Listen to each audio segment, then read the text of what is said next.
na ito ng lambot. Ibinalik niya ang tingin sa klinika.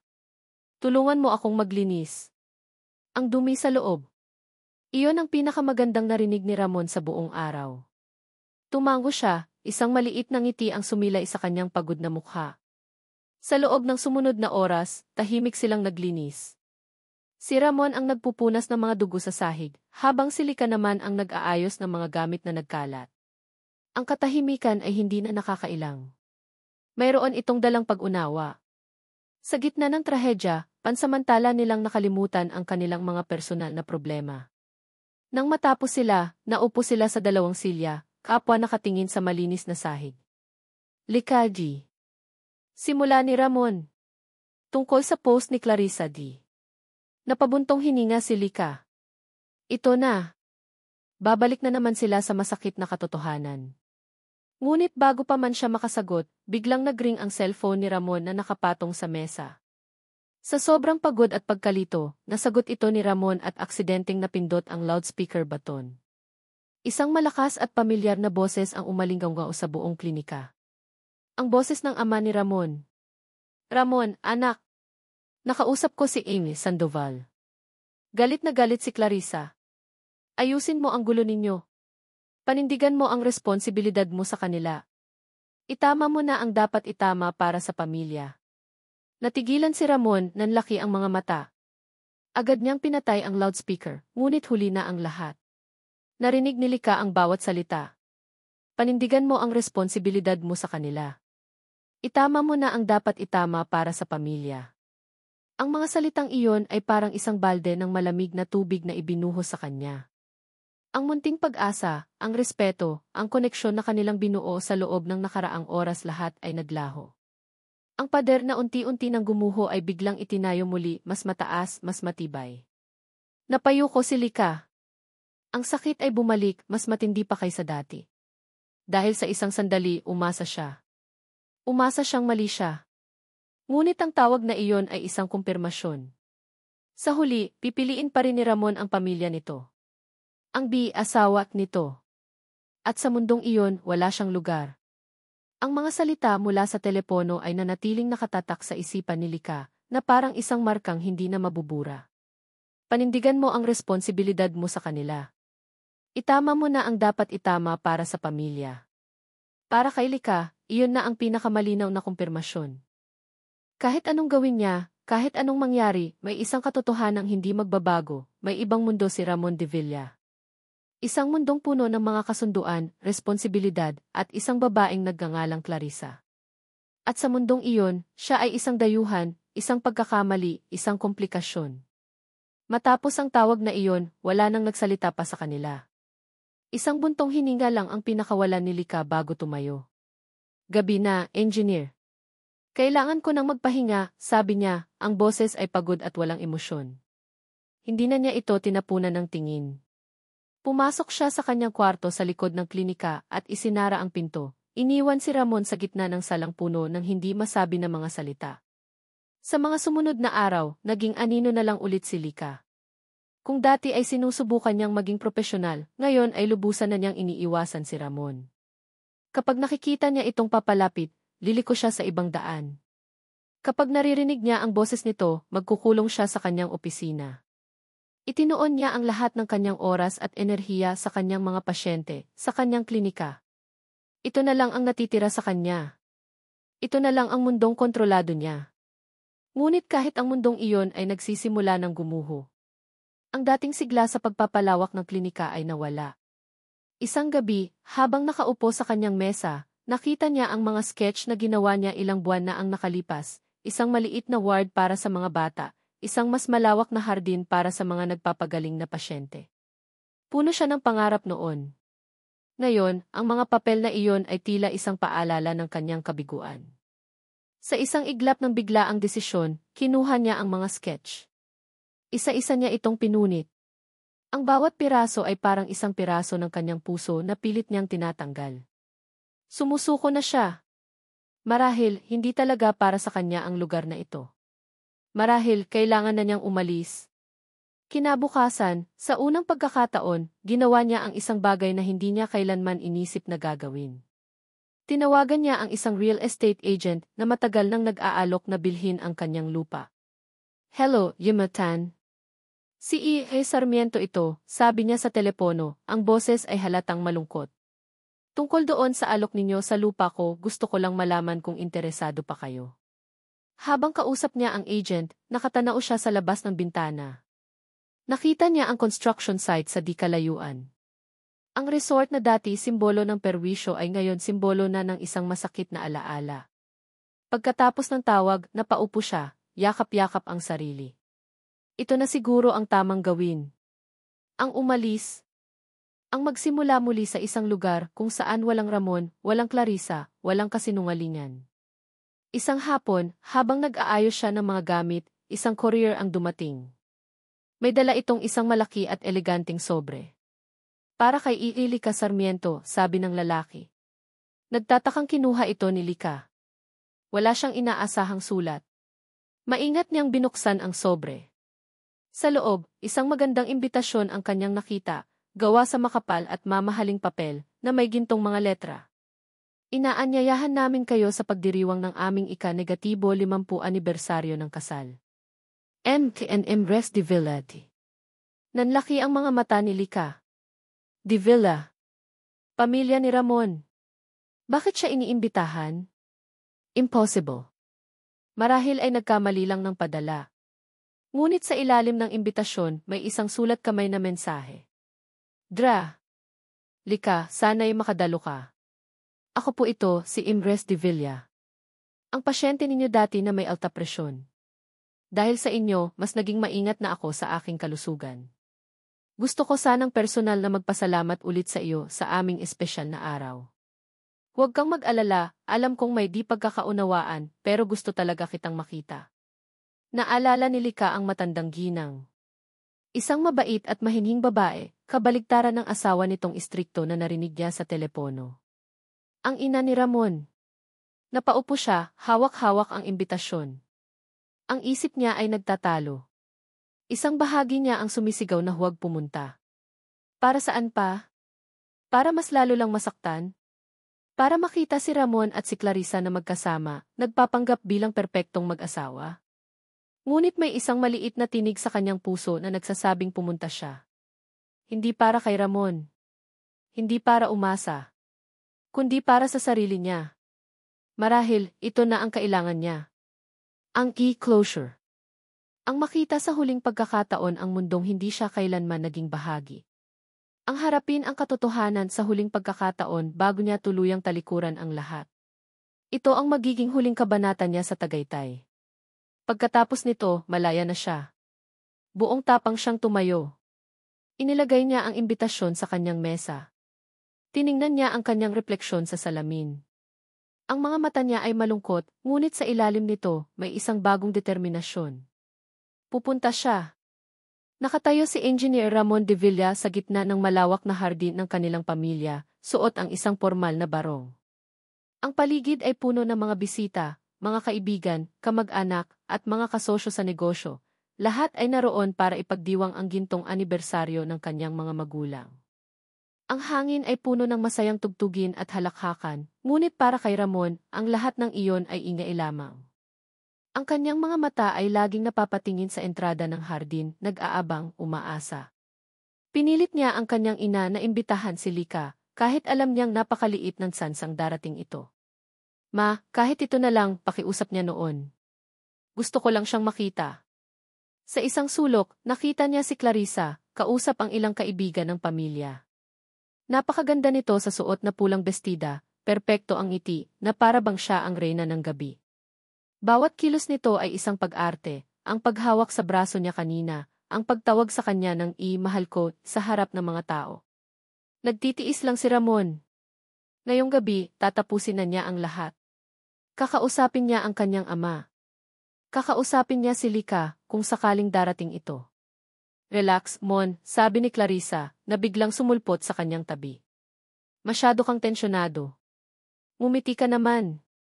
Pinagtitinginan tayo ng mga tao."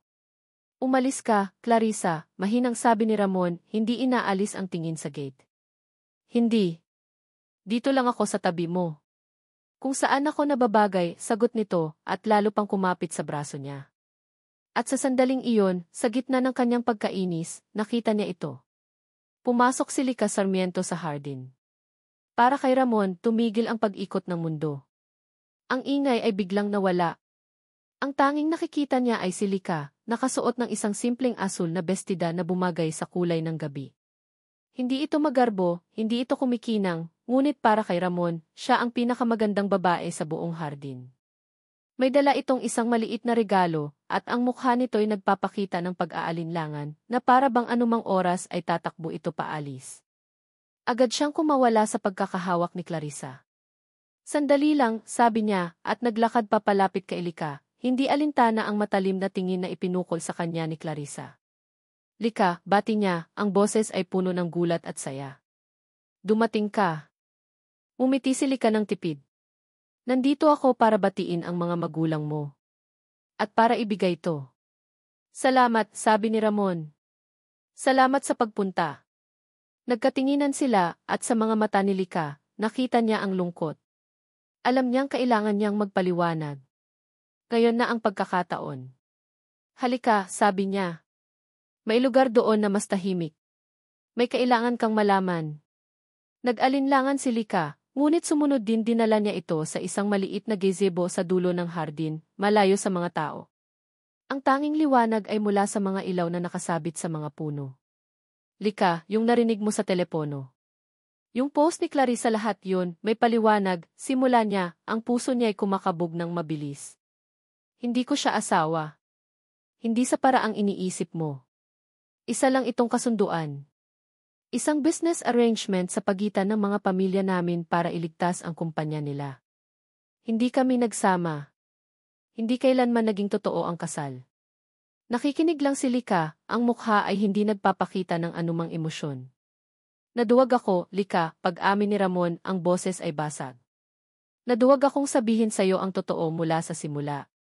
Natakot ako na baka husgahan mo ako, na baka iwasan mo ako.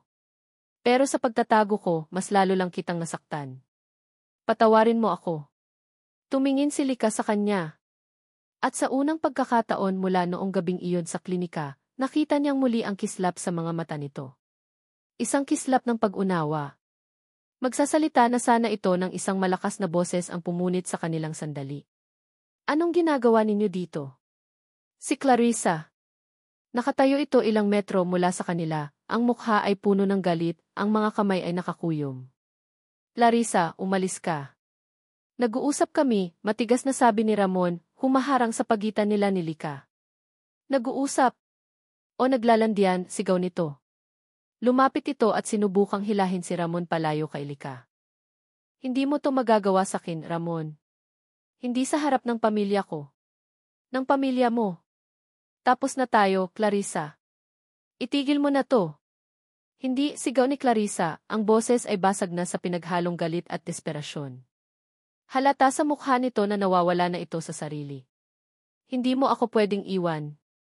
Hindi mo pwedeng sirain ang kasunduan. Ang sigawan nila ay nagsimula ng kumuha ng atensyon.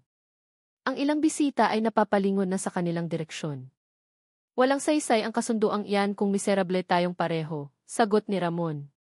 Sa sobrang desperasyon ni Clarissa, sa kagustuhan nitong masaktan si Ramon at ipamukha kay Lika ang kanyang pilugar, isinigaw nito ang mga salitang babago sa lahat, ang mga salitang akala niya ay kanyang alas. Ngunit ito pala ang kanyang magiging katapusan. Isinigaw niya ito sa harap ng lahat ng bisitang nakatingin na ngayon sa kanila. Hindi mo to magagawa sa akin, Ramon. Peke lang din, kasal natin.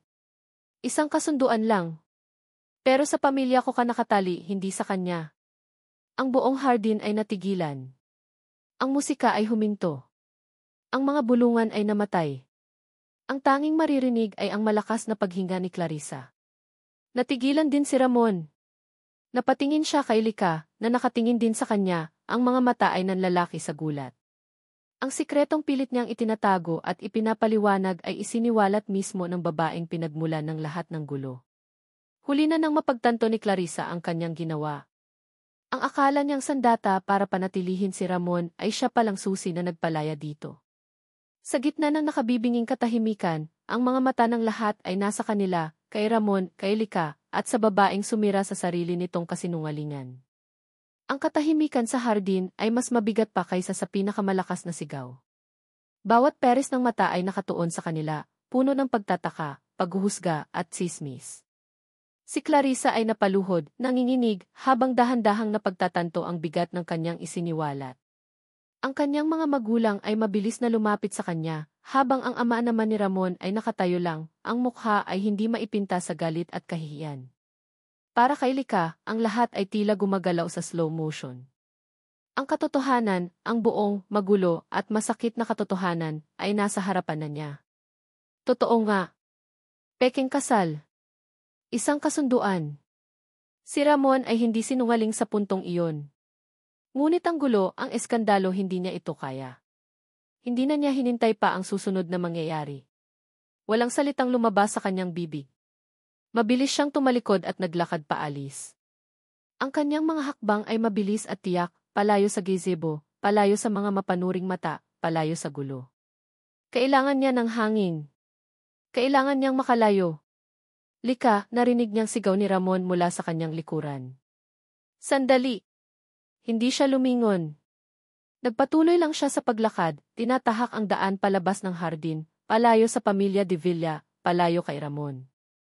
Naabutan siya ni Ramon sa may parking lot, sa tabi mismo ng kanyang kotse. Hinawakan nito ang kanyang braso, dahan-dahan ngunit may pakiusap. Lika, please, pagsusumamo ni Ramon, ang boses ay pagod at basag. Huwag kang umalis ng ganito. Hinarap siya ni Lika. Ang buwan ay nagbibigay liwanag sa kanilang mga mukha. Kitang-kita niya ang sakit, ang pagsisisi, at ang desperasyon sa mga mata ni Ramon. At alam niyang nakikita rin ito ang pagkalito sa kanyang mga mata. Narinig mo, sabi ni Ramon. Narinig mo ang lahat. Totoo iyon, Lika. Patawarin mo ako kung hindi ko nasabi agad. Natakot ako. Huminga ng malalim si Lika, sinusubukang ayusin ang naguguluhang mga emosyon sa kanyang dibdib. Naiintindihan ko, Mon, mahina niyang sabi. At iyon ang totoo. Naiintindihan niya ang pressure, ang utang na loob, ang bigat ng obligasyon sa pamilya. Isang bahagi niya ang naaawa rito. Ngunit may isa pang bahagi, ang bahaging nasaktan, ang bahaging napahiya, ang bahaging pinagsinungalingan. Naiintindihan ko ang sitwasyon, pagpapatuloy niya, pero ang hindi ko maintindihan ay kung bakit kailangan mong magsinungaling. Mula sa simula, Mon. Hinayaan mo akong maniwala na may asawa ka. Hinayaan mong ipahiya ako ni Clarissa sa klinika ko. Hinayaan mo akong isipin na ako ang kontrabida. Yumuko si Ramon, hindi makatingin sa kanya. Alam ko. At iyon ang pinakamalaki kong pagkakamali. Lika, maniwala ka, ikaw ang gusto ko. Mula pa noong una. Pero hindi ko alam kung paano aalisin ang sarili ko sa gulong ito. Araw-araw, sinisisi ko ang sarili ko. At ngayong alam mo na, sana di. Sana putol ni Lika. Sana maging okay na ang lahat. Sana kalimutan ko na lang ang lahat ng nangyari. Umiling si Ramon, ang mga matay nagsisimula ng mamasa. Hindi. Sana mapatawad mo ako. At sana bigyan mo ako ng isa pang pagkakataon. Ngayon, malaya na ako. Tapos na ang kasunduan. Pwede na tayong magsimula. Ang mga salitang iyon sana ang gusto niyang marinig noon. Ngunit ngayon, ang mga ito ay parang walang bigat. Ang sugat ay masyadong malalim. Ang lamat ay masyadong malaki. Ang problema, Mon, sabi ni Lika, ang boses niya inanginginig na, ay hindi na tungkol sa pekeng kasal. Tungkol na ito sa tiwala. Nasira na ang tiwala ko. Tumingin siya sa mga mata ni Ramon, puno ng sakit. Nagsinungaling ka para protektahan ang sarili mo. Para takasan ang problema. Paano ako makakasiguro na sa susunod na magkaroon ulit ng problema, hindi mo na ulitin ang pagsisinungaling? Paano ako magtitiwala sa isang taong ang unang reaksyon ay magtago sa likod ng kasinungalingan? Walang naisagot si Ramon. Ang mga salita ni Lika ay tumama sa kanya na parang mga punyal. Dahil totoo ang mga ito. Iyon ang sandali ng all is lost. Kahit na lumabas na ang katotohanan, mas malayo pa sila sa isa't isa kaysa dati. Dahil ang kalaban nila ngayon ay hindi na si Clarissa o ang kanilang mga pamilya. Ang kalaban nila ngayon ay ang anino ng pagdududa na bumabalot sa kanilang dalawa. Tumulo ang isang butil ng luha mula sa mata ni Lika, ngunit mabilis niya itong pinunasan. Kailangan ko ng panahon, Mon, sabi niya, ang boses ay halos pabulong na. Kailangan kong mag-isip. Binuksan niya ang pinto ng kanyang kotse. Bago siya pumasok, lumingon siyang muli kay Ramon na nakatayo lang doon, talunan at nag-iisa. Salamat sa imbitasyon, sabi niya at isinara ang pinto. Pinaandar niya ang kotse at habang papabilis ang takbo nito palayo, nakita niya sa kanyang rearview mirror ang figura ni Ramon, unti-unting lumiliit hanggang sa tuluyan na itong nilamon ng dilim. Iniwan niya ito roon kasama ang mga piraso ng kanilang nasirang tiwala. Ang gabi ng anibersaryo ay naging isang mahabang bangungot para kay Ramon. Matapos siyang iwan ni Lika sa parking lot, bumalik siya sa loob para harapin ang delubyong nag-aantay. Ang mga bisita ay unti-unti nang nag-alisan, nag-iiwan ng mga bulungan at mapanghusgang tingin. Si Clarissa at ang pamilya nito ay umalis na rin, dala ang kahihiyan. Ang natira ay ang kanyang pamilya at ang nakabibinging katahimikan sa pagitan nila. Ang paghaharap na kanyang kinatatakutan ay nangyari sa loob ng opisina ng kanyang ama. Ano nang ginawa mo? Sigaw ng kanyang ama, si Don Alberto, pagkasara ng pinto. Ang mukha nito ay pula sa galit. Sinira mo ang pangalan ng pamilyang ito. Sinira mo ang relasyon natin sa mga Sandoval. Para saan? Para sa isang hamak na doktora sa probinsya.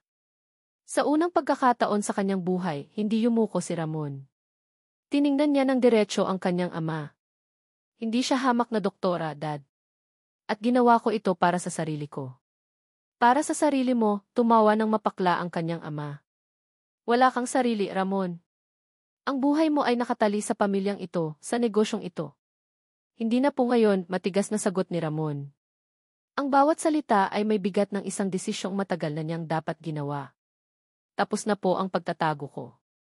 Tapos na ang pagsunod ko sa mga bagay na hindi ko pinaniniwalaan. Kung ganon, sabi ni Don Alberto, ang boses ay biglang naging malamig at mapanganib. Bibigyan kita ng isang huling pagkakataon.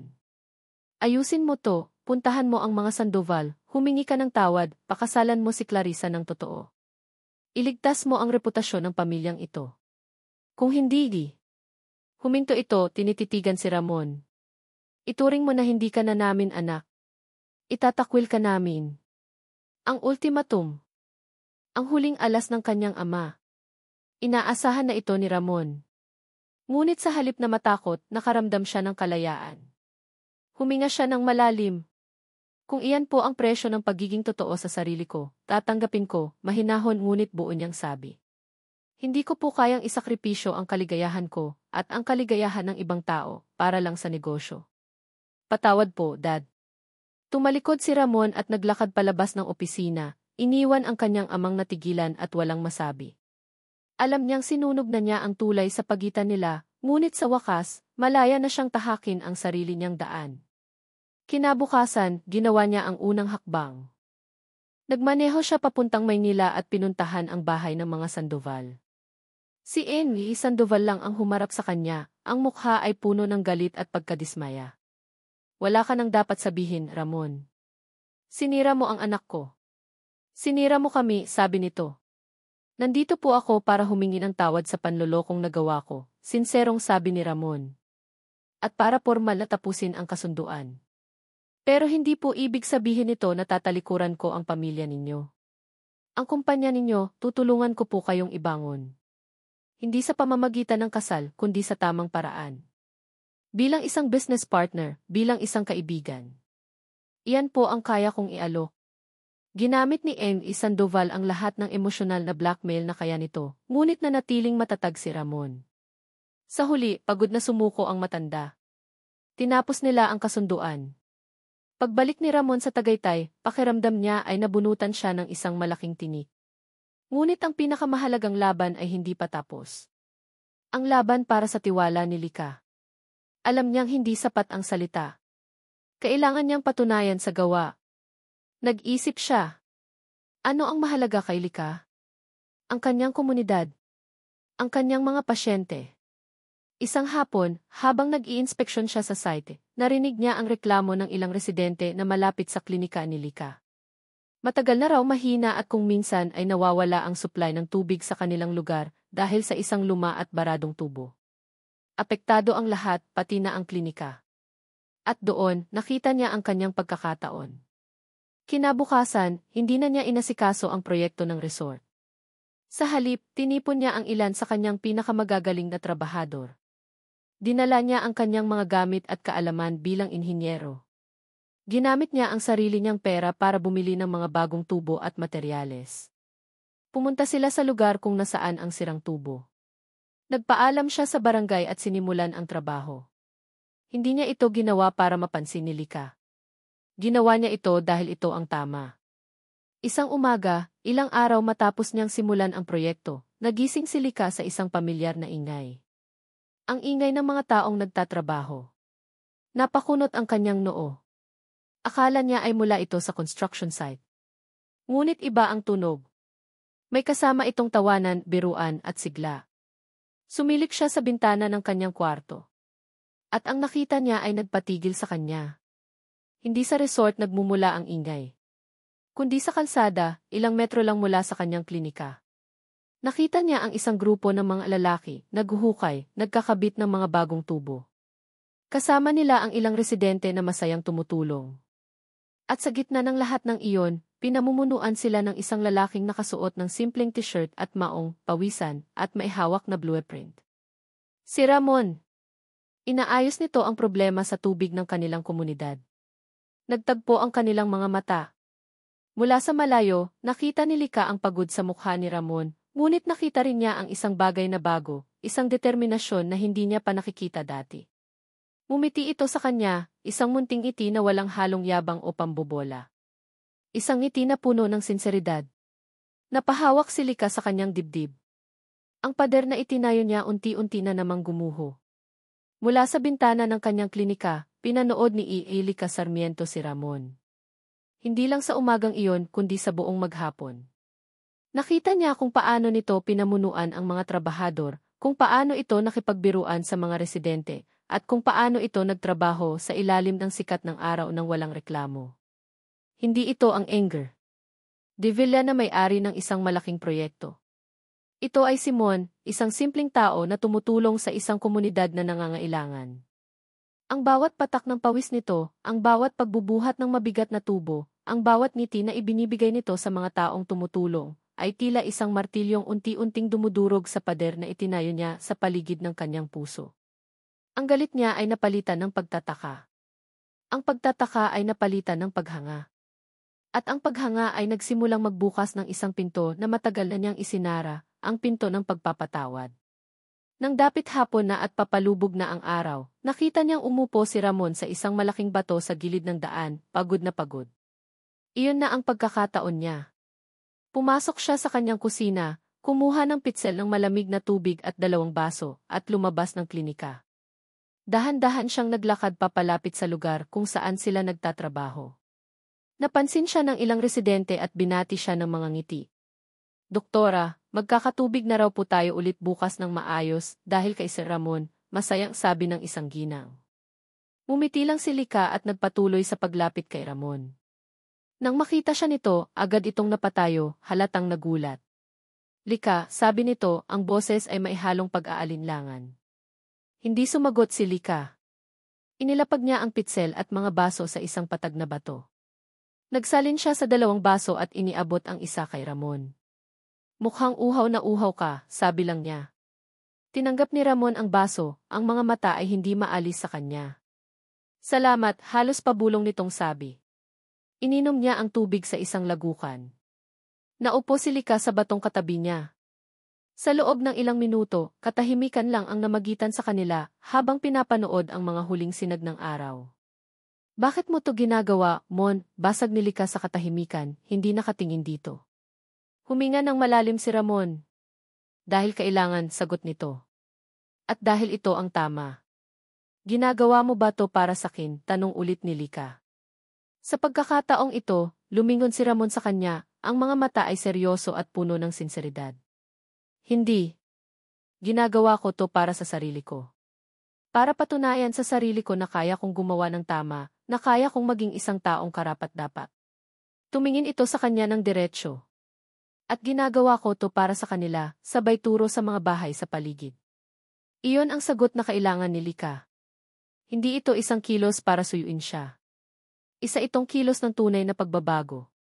Hindi ko hihilingin ang tiwala mo, Lika, pagpapatuloy ni Ramon, ang boses ay mahinahon. Alam kong nasira ko yun. At alam kong hindi yun maibabalik ng isang pakiusap lang. Kaya araw-araw, ipapakita ko sa'yo. Araw-araw, gagawin ko ang lahat para patunayan na karapat-dapat ako. Kahit gaano katagal. Maghihintay ako. Tumingin si Lika kay Ramon. Nakita niya ang pagod sa mukha nito, ang dumi sa mga braso nito, at ang katotohanan sa mga mata nito. At sa wakas, ang huling piraso ng pader sa kanyang puso ay gumuho. Isang tunay na ngiti ang sumilay sa kanyang mga labi, isang ngiting hindi niya naibigay dito sa loob ng napakatagal na panahon.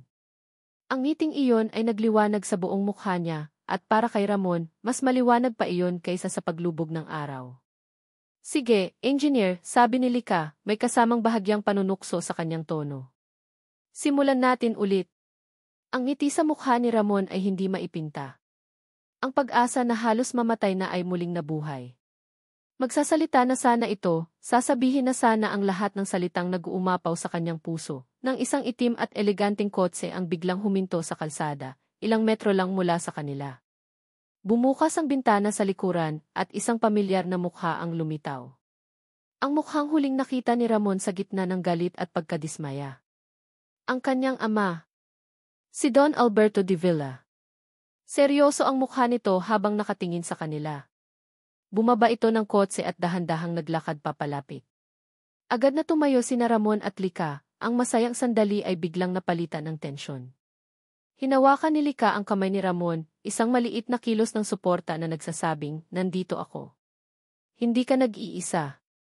Humigpit ang hawak ni Ramon sa kamay ni Lika. Haharapin nila ito. Ano man ang mangyari, haharapin nila ito ng magkasama. Ramon. Ang bawat hakbang ni Dad papalapit ay parang isang malakas na dagundong sa dibdib ni Ramon. Inaasahan niya ang galit, ang panunumbat, ang muling pagtatakwil. Handa na siya. Ngunit ang naramdaman niyang mainit na kamay ni Lika na humawak sa kanya ay nagbigay sa kanya ng lakas na hindi niya inaasahan. Napatingin siya dito. Nakita niya sa mga mata nito ang suporta, isang tahimik na pangakong hindi siya nito iiwan. Iyon lang ang kailangan niya. Huminto si Don Alberto sa kanilang harapan. Ang mga mata nito ay hindi galit gaya ng inaasahan ni Ramon. Sa halip, ang mga ito'y puno ng isang emosyong hindi niya pa nakikita dati sa kanyang ama, isang pinaghalong pagod, pagsisisi at marahil, paghanga. Tiningnan nito ang magkahawak nilang kamay ni Lika, pagkatapos ay ang mga tubo na nakakalat sa kalsada, at ang mga residenteng nagmamasid mula sa malayo. Ito ba ang ginagawa mo sa loob ng isang linggo? Tanong ni Don Alberto, ang boses ay mahinahon, hindi galit. Opo, Dad, matatag na sagot ni Ramon. Isang mahabang katahimikan ang namagitan. Inaasahan na ni Ramon ang pagsabog. Ngunit sa halip, isang malalim na buntong hininga ang pinakawala ng kanyang ama. Ang lolo mo, simula ni Don Alberto, nakatingin sa malayo na parabang may inaalala. Ganyan din siya. Inhinyero rin. Bago niya itinayo ang malaking kumpanya natin, ang una niyang proyekto ay isang maliit na tulay para sa kanyang baryo. Walang bayad. Sabi niya, ang tunay na halaga ng isang inhinyero ay hindi sa kung gaano kataas ang gusaling kaya niyang itayo, kundi sa kung gaano karaming buhay ang kaya niyang pagdugtungin. Napatingin si Don Alberto kay Ramon, at sa unang pagkakataon, nakita ni Ramon ang paglambot sa mga mata nito. Umalis ako sa party na iyon na galit sa'yo, anak, pag-amin nito. Pero sa mga sumunod na araw, hindi ka maalis sa isip ko. Ipinagtanong kita. Nalaman ko ang ginawa mo sa mga Sandoval, ang paghingi ng tawad at ang alok na tulong. At ngayon, ito. Itinuro nito ang ginagawa nilang proyekto. Hindi mo tinakbuhan ang problema. Hinarap mo. Tinama mo ang mga pagkakamali mo sa sarili mong paraan. Lumapit ito ng isang hakbang. Hindi ito ang paraang gusto ko. Ngunit ngayon naiintindihan ko na. Nagkamali ako, Ramon. Masyado akong nabulag sa negosyo, sa reputasyon, nakalimutan kong pakinggan ang sarili kong anak. Lika. Pinapanood ni Lika ang mag-ama at ang puso niya ay napuno ng emosyon. Ito ang lalaking kinatakutan niya noon. Ang boses sa telepono na nag-utos kay Ramon na panindigan ang kasunduan. Ngunit ang lalaking nasa harap niya ngayon ay iba. Nakikita niya ang isang ama na nagsisikap na maabot ang kanyang anak. Ramdam niya ang panginginig ng kamay ni Ramon na hawak niya. Hinigpitan niya ang kanyang pagkakahawak, ipinaparamdam na kasama niya ito. "I'm proud of you, son," sabi ni Don Alberto, ang boses ay basag. Ang mga salitang iyon ay tila nagpabagsak sa lahat ng natitirang pader sa pagitan ng mag-ama. Nakita ni Lika ang pagbagsak ng luha sa mga mata ni Ramon, hindi luha ng sakit, kundi luha ng ginhawa. Bumitaw si Ramon sa kanyang kamay at niyakap ang kanyang ama. Isang mahigpit na yakap. Ang yakap na matagal na nilang dapat ibinigay sa isa't isa. Nang maghiwalay sila, lumingon si Don Alberto kay Lika. Isang ngiti ang gumuhit sa mga labi nito, isang ngiting totoo at walang bahid ng pagpilit. "Doktora," sabi nito, ang boses ay magalang. "Pasensya ka na sa lahat ng idinulot na gulo ng aming pamilya. Lalo na ng anak kong ito." Ngumiti pabalik si Lika. "Ayos lang po iyon, Jim de Villa. Ang mahalaga po ay maayos na ang lahat." "Alberto na lang, Hija," sabi ng matanda. "At salamat. Salamat sa hindi pagsuko sa kanya." Tumango lang si Lika, ang puso niya ay magaan. Matapos ang ilang sandali, nagpaalam na si Don Alberto. Iniwan silang dalawa ni Ramon sa papalubog na dapit hapon. Ramon ampersand Lika, alternating. Nang makaalis na ang sasakyan, naiwan silang dalawa sa isang komportableng katahimikan. Magkahawak pa rin ang kanilang mga kamay, ngunit sa pagkakataong ito, mas mahigpit na. Tumingin si Ramon sa malayo, sa direksyon ng resort na unti-unti nang nabubuo. Ang proyektong dati simbolo ng kanyang obligasyon at pagkatakas ay mayroon ng bagong kahulugan. Simbolo na ito ngayon ng kanyang pagtindig, ng kanyang pagbabago. Lika. Tumingin si Lika sa klinika niya, pagkatapos ay sa mga bahay sa paligid. Ang lugar na minsan niyang pinlanong iwan ay ngayon ang lugar na pinakagusto niyang manatili. Dito niya nahanap ang sakit, ngunit dito rin niya natagpuan ang paghilom at ang tunay na pag-ibig. Ramon. Bumaling siya kay Lika, ang mga mata ay puno ng pagmamahal na hindi na niya kailangang itago. "Handa ka na ba sa bagong simula, doktora?" tanong niya, ang boses ay malambing. Lika. Ngumiti si Lika, isang ngiting abot hanggang sa kanyang mga mata. "Matagal na, inhinyero," sagot niya. Hinila siya ni Ramon papalapit sa kanya, at sa ilalim ng kulay kahel na langit ng Tagaytay, dahan-dahan silang naghalikan. Isang halik na hindi nagmamadali, isang halik na puno ng pangako, pagpapatawad, at isang pag-ibig na sinubok ng panahon.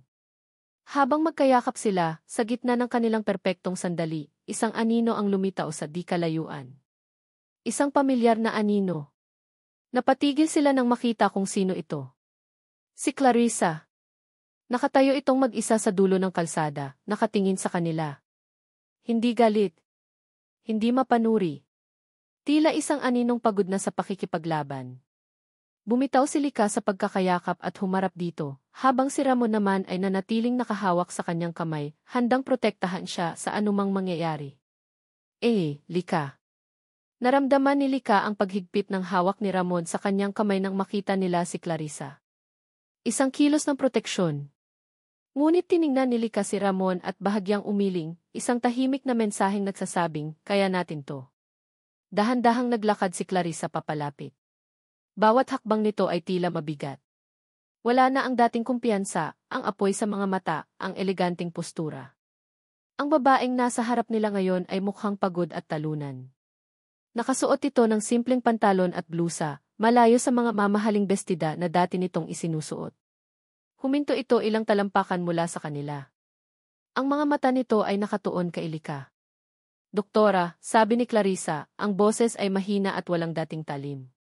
"Nandito lang ako para humingi ng tawad." Nagulat si Lika.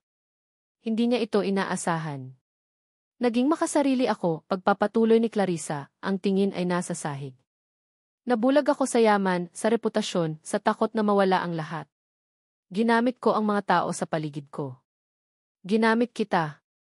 Ginamit ko si Mon. At sa huli, ako lang din ang nasaktan." Tumingin ito kay Ramon. Mon, patawad. Pinalaya na kita. Sana maging masaya ka. At sa huli, bumalik ang tingin nito kay Lika. Isang munting, malungkot na ngiti ang sumilay sa mga labi nito. Alagaan mo siya, sabi nito. Hindi mo alam kung gaano kakaswerte. Pagkatapos noon, tumalikod na si Clarissa at naglakad pabalik sa sasakyang nag-aantay sa kanya. Hindi na ito lumingon pa. Pinanood nila itong sumakay sa kotse hanggang sa tuluyan na itong nilamon ng kalsada at naglaho sa kanilang paningin. Ito na. Ang huling multo ng nakaraan. Ang huling sugat na kailangang maghilom.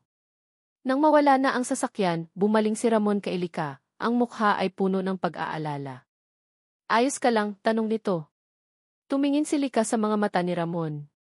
Ang mga matang minsan niyang pinagdudahan, ang mga matang minsan niyang tinakbuhan. Ngayon, ang nakikita na lang niya ay katapatan, pagmamahal, at ang kanyang tahanan. Ngumiti siya, isang ngiting puno ng kapayapaan at katiyakan. Ayos lang ako, sagot niya, hinigpitan ang hawak sa kamay nito. Dahil alam kong nandito ka. At alam kong hindi ka naaalis.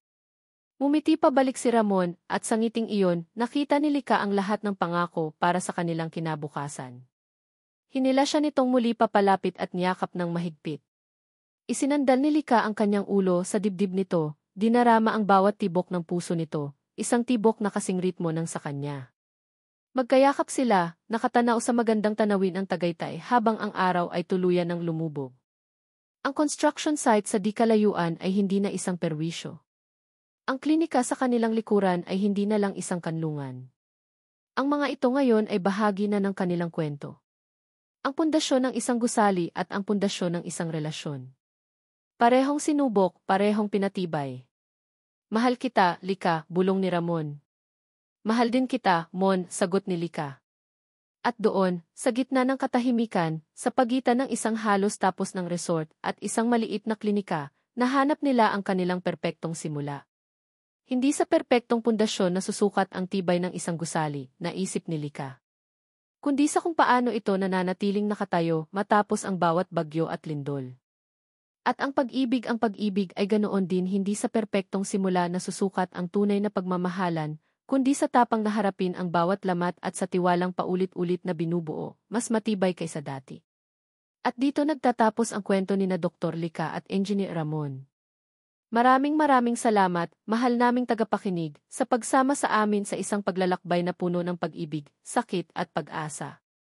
Bawat kabanata na aming isinulat ay nilikhaan ng may pag-asang madama ninyo ang bawat tibok ng puso, ang bawat patak ng luha, at ang bawat ngiti ng ating mga bida. Ito ay isang kwentong isinulat hindi lang ng tinta, kundi ng mga emosyong umaapaw. Nais naming iwan sa inyo ang isang aral na siyang naging puso ng kwentong ito, ang tiwala. Ang tiwala ay parang isang salamin. Kapag nabasag, maaari pa rin itong buuin, ngunit laging mananatili ang mga lamat. Ngunit ang mga lamat na iyon ang nagpapaalala sa atin ng mga pagsubok na ating nalampasan at ng katatagang ating natuklasan. Sa pag-ibig, hindi natin maiiwasan ang mga pagkakamali at kasinungalingan, ngunit ang tunay na pagmamahal ay nasusukat sa kakayahang magpatawad, magsimulang muli at muling magtiwala. Sana'y napulutan ninyo ng inspirasyon ang kwento ni Lika at Mon.